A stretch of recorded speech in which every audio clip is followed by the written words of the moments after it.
വായിക്കാം. സങ്കീർത്തനം 107:19 വായിച്ചേ.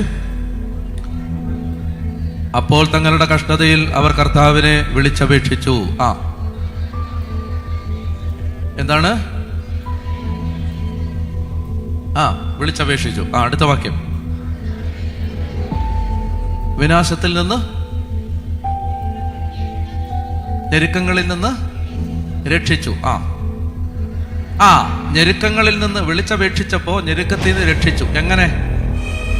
അവിടുന്ന് തൻ്റെ വചനം അയച്ചു. എന്നൊക്കെ പറ. അവിടുന്ന് തൻ്റെ വചനം അയച്ചു. ഹല്ലേലൂയ.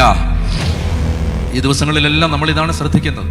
അവിടുന്ന് തൻ്റെ വചനം അയച്ച് അവരെ സുഖപ്പെടുത്തി, അല്ലേ?